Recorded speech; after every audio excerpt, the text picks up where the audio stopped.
And we're back. Did you like that?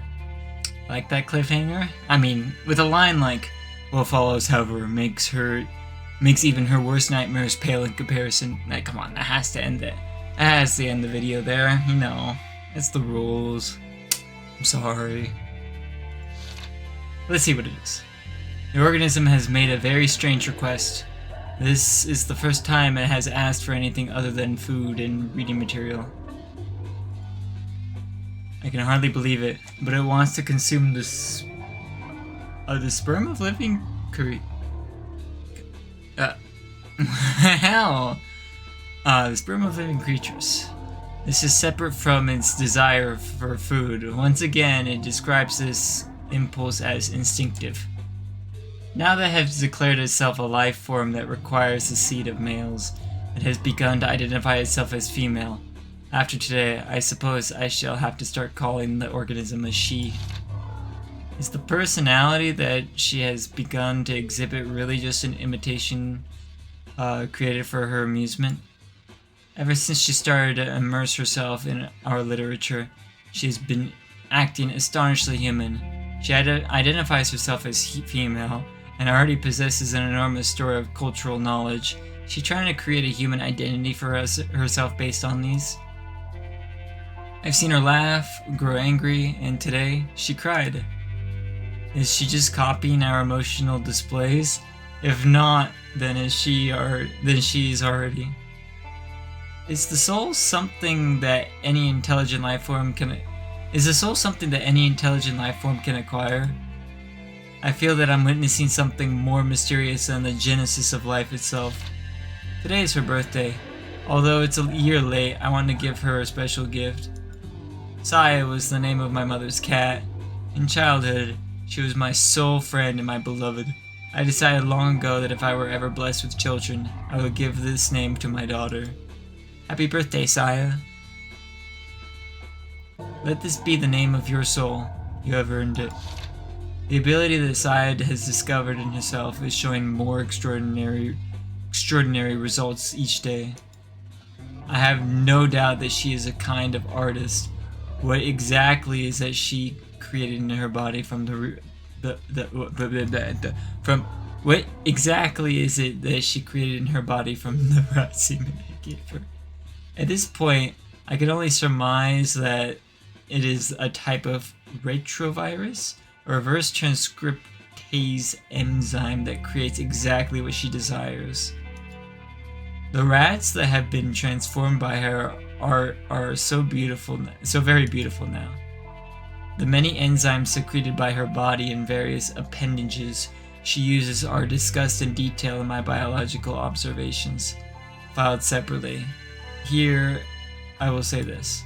By witnessing Saya perform her operations on several rats, I have gained much confidence in my theory that her body is designed specifically to manipulate the biology of other organisms. Ryoko looks grimly at the still unsorted mountain of research notes. When she finally manages to separate those papers, she will probably find the many other files mentioned in the diary. Ogai's biological observations, at the very least. She wants to look through these before facing the thing called Saya. Under no circumstances does she want to go into battle unprepared. She looks at her watch and sees that it's already 7 in the morning. Assuming Tonokoji made no stops, it should be arriving in Tokyo about now. Now that it's too late, she wishes she'd stopped that stubborn fool from leaving, even if she had to shoot him in the leg to do it. Oh, back to him? Koji pulls up 2 blocks away from the Sakisaka house and stares at the silent building. In the bright light of the morning, the house seems shrouded in a dark miasma, like a black hole torn out of the landscape. Is it just a figment of Koji's imagination? Every window is closed, offering no glimpse of the inside. Koji has no way of knowing whether Fuminori is at home. A pedestrian walks his dog down the street, glances back at Koji through the windshield after he passes by. Koji isn't surprised by the attention. He hasn't bathed or changed his clothes since spending the night buried in mud, so he must look like a vagrant even inside his car. When he looks into the rearview mirror, he sees the haggard visage of a man with one foot in the grave, staring back at him. It's hard to believe that the tired, unshaven face is really his. If he stays here for too long, someone might report him to the police. He better pull himself together and get moving. He drives slowly up to the front of Fuminori's house, quickly checks to make sure no one is around, and gets out of the car. Anyone who might be in the house probably heard the sound of the engine, but there's no point in worrying about that now. Koji walks swiftly through the gate in yard to the front door. He puts his hand on the doorknob, forgoing the bell. The time for such pleasantries has paused. The door is unlocked and the knob turns easily in his hand.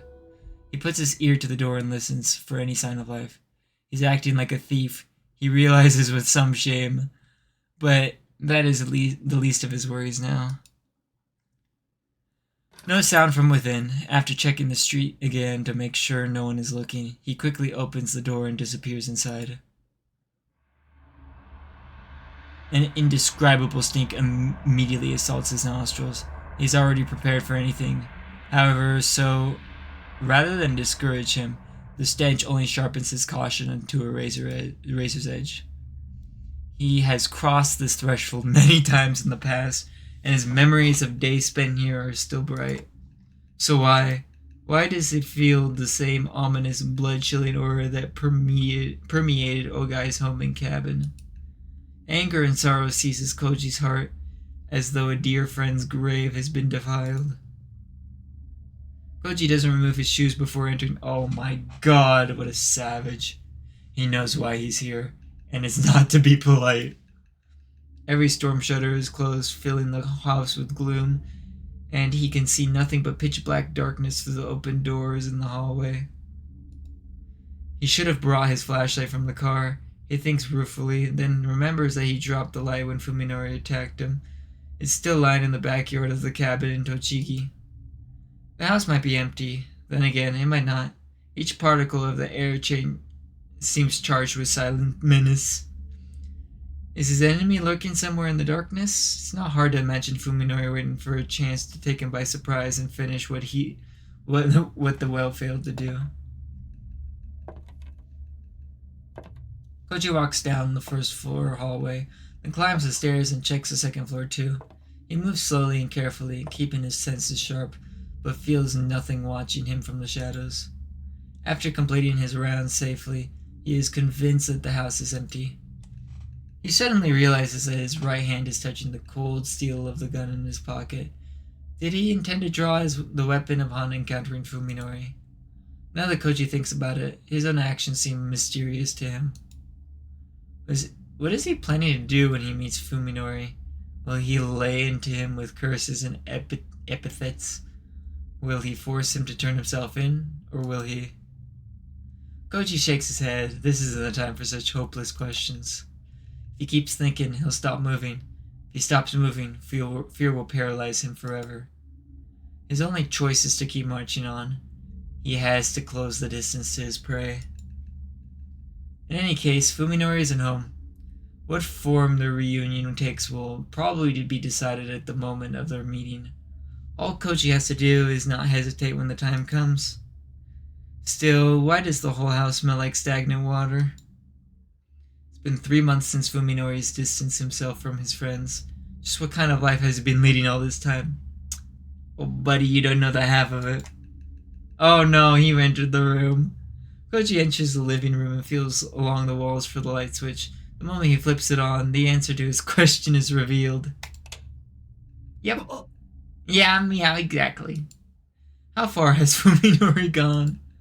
Koji realizes that this is the first time he has encountered Fuminori's insanity in visible form. From the dust piled in the corners of the room, it is clear that the paint was not applied recently. How many nights has Fuminori spent surrounded by this maddening array of color? Why, if such obvious signs were available, why didn't Koji realize that something was wrong before it got this bad? Was he deaf to the dying screams of Fuminori's sanity? Was their friendship really so worthless? As he stands petrified in the unfamiliar room, Koji directs his anger entirely at himself.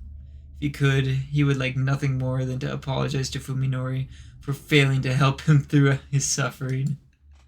Koji feels that he might have been able to save his friend. Perhaps he is arrogant to think so, but if so, it is arrogance born of kindness. Don't open the fridge, please. Koji passes through the living room and opens the sliding doors that leads to the kitchen. When he enters, he finds that the most disturbing of the house's many stenches is strongest here. Blood. The room is redolent with the scent of countless layers of blood grown stale over time. He peers into the well-used sink. Around the rim, he sees a faint brownish-red blotches that water alone couldn't rinse off. Even more obvious are the stains on the dish rag. Such stains are proof that the rag has been used and reused countless times.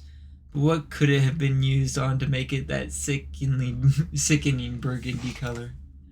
Koji stares at the refrigerator next to the counter as though it were a monster waiting to swallow him whole. Come on, eat a nice food. He stands motionless until he is able to work up the courage to simply touch it. Then he steels himself, grabs the thick handle, and opens the door. First he'll check the freezer, then the refrigerator. The freezer is packed with frozen meat of varying shapes and sizes. As each piece is wrapped tightly and frosted over plastic, he can't tell what kind of meat it was. The meat in the refrigerator, however, has already been thawed for consumption. Yummy! For a while, he can only stare in disbelief at the 5 fingers beckoning to him from the back of the compartment. They are long, slender fingers of a woman, their bluish tinge giving them the appearance of waxworks. Koji's unable to remember what Omi's hand looked like, even though he has kissed her fingers countless times. When he finished crying after his conversation with Fuminori, Koji promised himself that he would not cry again, and in fact, he does not. He regrets his decision, however. He indulged himself too early. He should have saved his soothing tears for this moment. For now, he knows that truly nothing is sacred. At last, his doubts about Fuminori had been utterly obliterated. Koji pulls Ogai's revolver out of his pocket and wraps his hand around its grip like he would a charm. Its definite presence, its prominent of merciful annihilation, is the only thing keeping his sanity intact. He will surely use it to kill Sakisaka Fuminori. Not for revenge, not for justice, but to make this world once more a place governed by reason. For that purpose alone, he must eliminate the anomaly. He breathes deeply, exhales, then lifts his hand before his face and stares at his spread fingers. Alright, he's not shaking. He's prepared to face his new objective. Koji sticks the revolver back into his pocket and pulls out his phone. Ooh!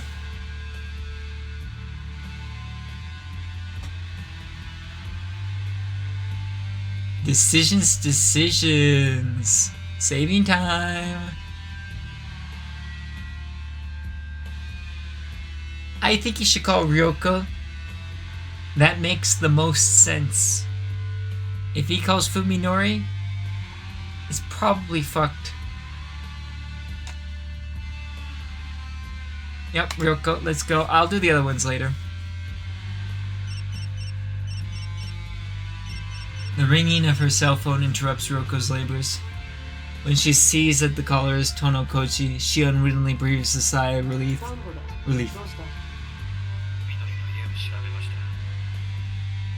Even over the phone, Ryoko can hear the change in Koji's tone. His is the dull, flat voice of someone who has all of the energy beaten out of him.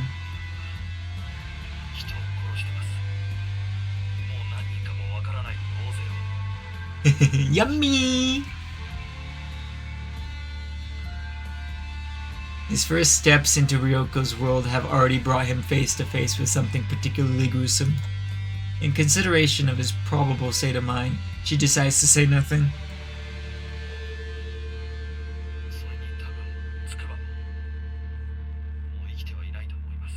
Koji continues. 君は生きているうちにこの電話をかけてきたんだから、まだ致命的な間違いを犯したわけじゃない。Yoroko says, praising Koji in her own way. Whether he is comforted or not is up to him. ともかく、もう今度こそ間違うな。私が戻るまで動くんじゃない。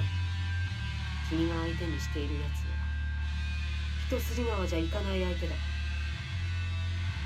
With her understanding of Saya deepening by the hour, Ryoko is able to make this declaration with new confidence.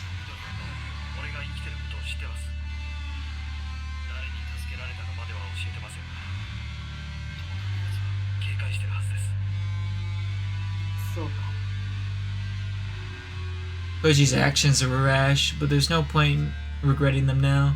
The more proactive approach would be to use the pressure that he's placed on Fuminori. Ryoko's involvement is still a secret. That makes her a wild card. Depending on how she plays it, this advantage could be decisive.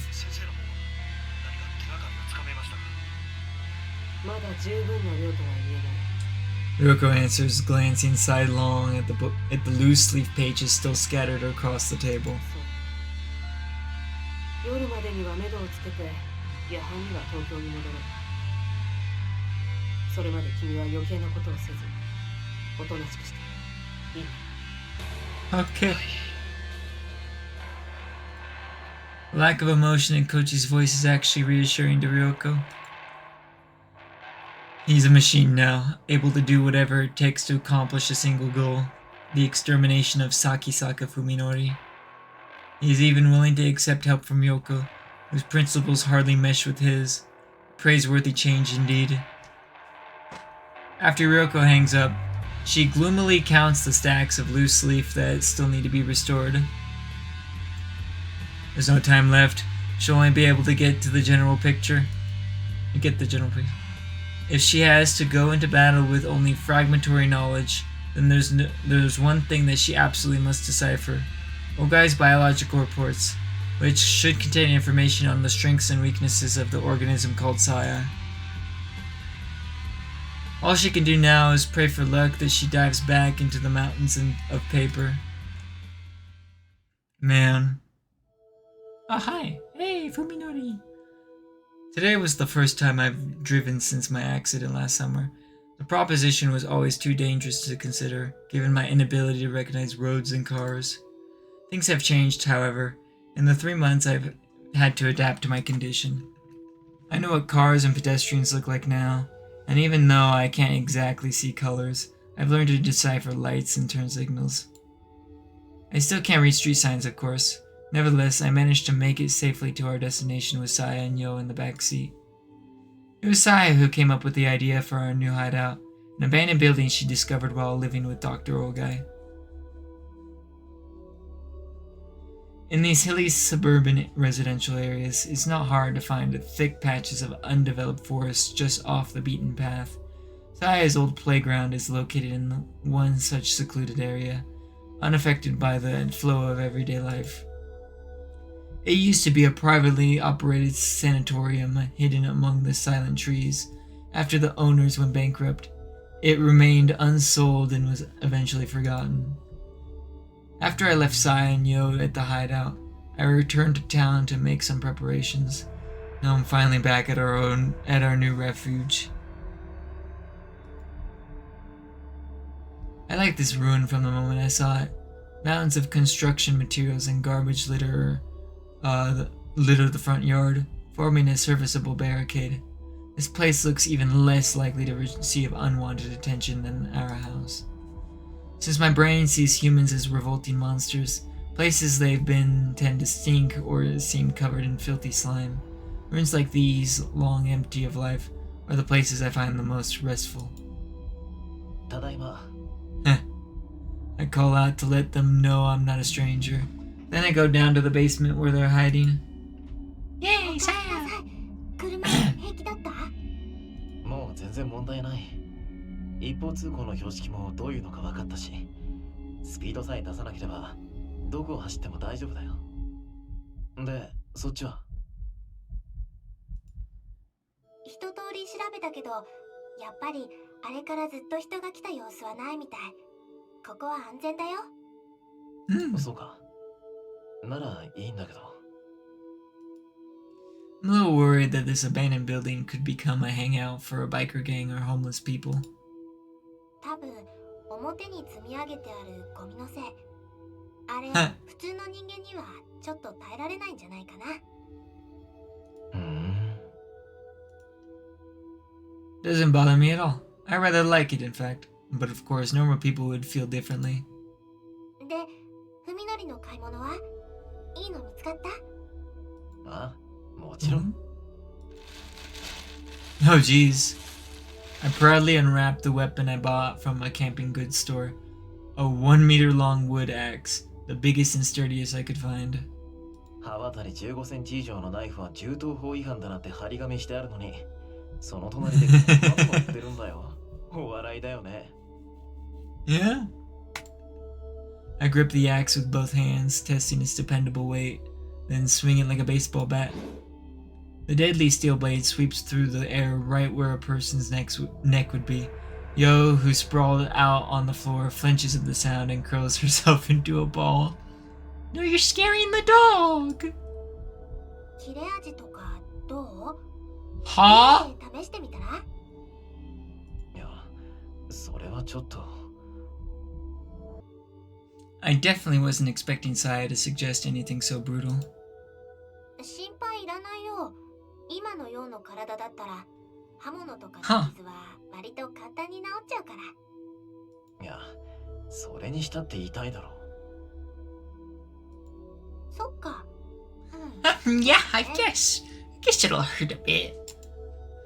Must have slipped her mind completely. She smiles at the oblivious Yo as if to hide her embarrassment, then says, でもさ、痛くされた時のようの声って、 I それ mean, はそれで可愛いよね。 what? いや、やっぱり人間に斧で切りかかるってのは気が引けるよ。そうなの？じゃあ、コウジさ Hmm? んは？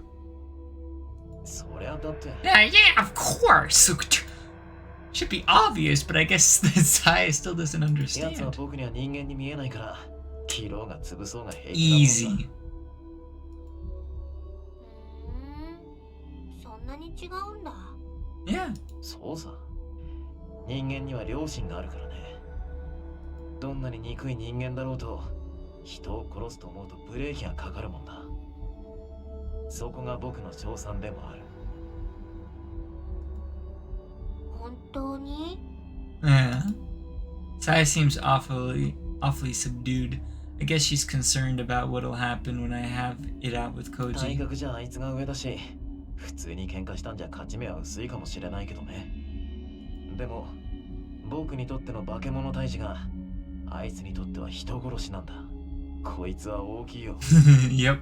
あいつはきっと、 Ah, yes, the secret to succeeding in a fight is be a psychopath. なんだか不安なんだよね。そういう心理戦っていうの確実じゃないっていうか。 Saya says softly, staring at the floor with unusual gravity. She raises her head and looks straight at me. ねえ、やっぱり私が買った方が良くない？ I appreciate Saya's consideration. Even though it could be interpreted as a lack of faith in me, she's still putting my safety above hers. Nevertheless, I can't accept her heartfelt suggestion. サヤの腕力だとさ、ヨウみたいな女の子なら楽にねじ伏せられるだろうけど、男を相手には厳しいと思うんだ。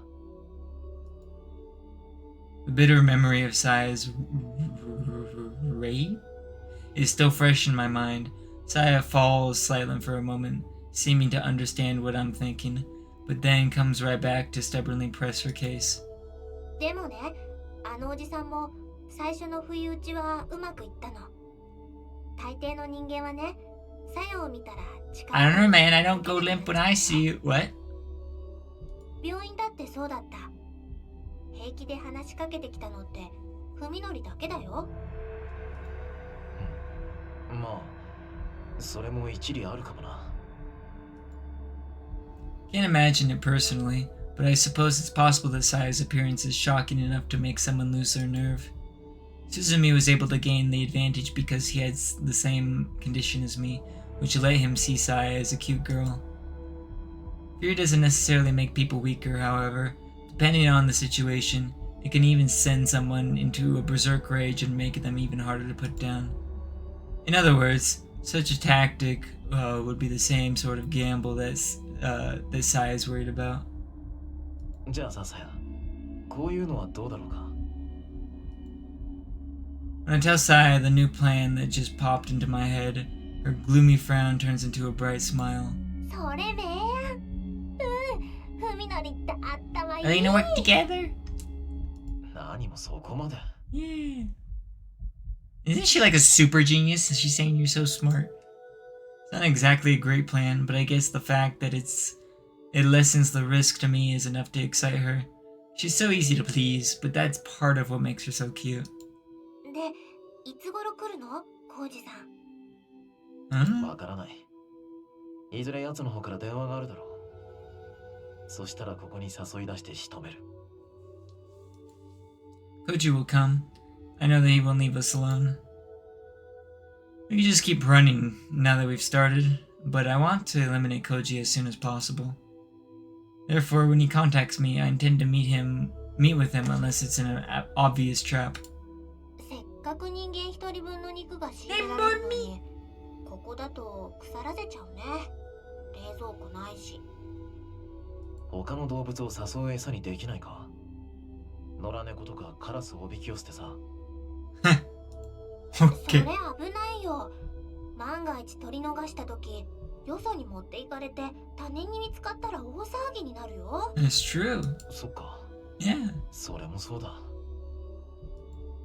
Humans are extremely dangerous, and their filthy, stinking bodies make me sick just by being nearby. Ironically, however, nothing tastes better than their meat. I truly regret having to abandon our well-stocked fridge. まあ、この辺だと森にもいろいろと住んでるから、そんなに食事には困らないんじゃないかな。3人分だよ。大丈夫かい？任せて。これでもさや、狩りは得意なんだから。頑張っていっぱい捕まえてくるよ。そっか。じゃあ、今日からはさやが一家の大黒柱だな。Why is this oddly wholesome? Saya giggles happily at my praise. I find these childish qualities of hers adorable. 今度はどのぐらいのんびりできるかな。Because of the casual way she says it, I almost miss the emptiness to which her question leads. どのぐらいかな。Saya's right, this won't last forever. No matter how safe this hideout might seem, we have to abandon it eventually. The slightest mistake could put our life together in jeopardy, just like when I failed to silence Koji. Some dumb kids might decide that this old ruin is a good place to test their courage, or this land might be targeted for new development. In order to be together with Saya, I have chosen to live apart from society.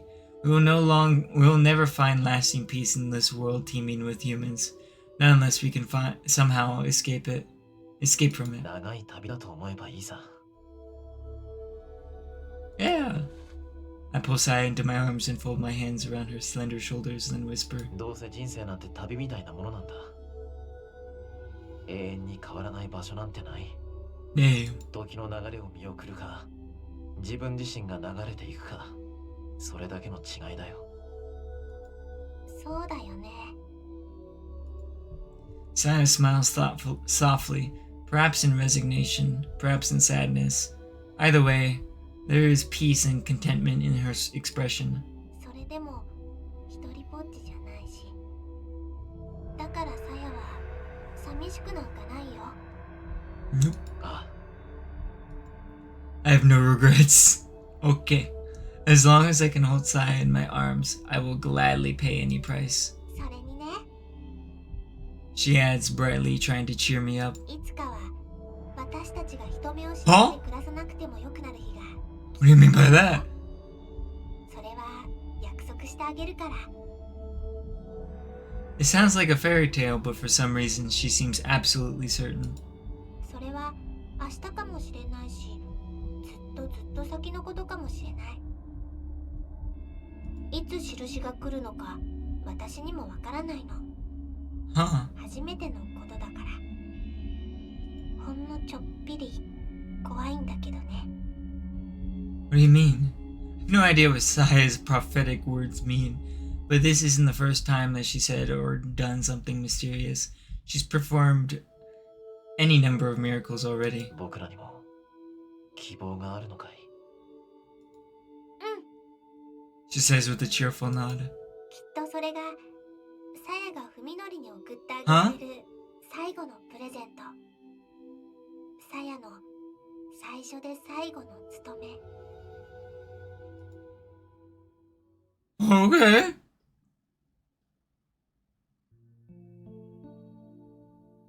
Okay.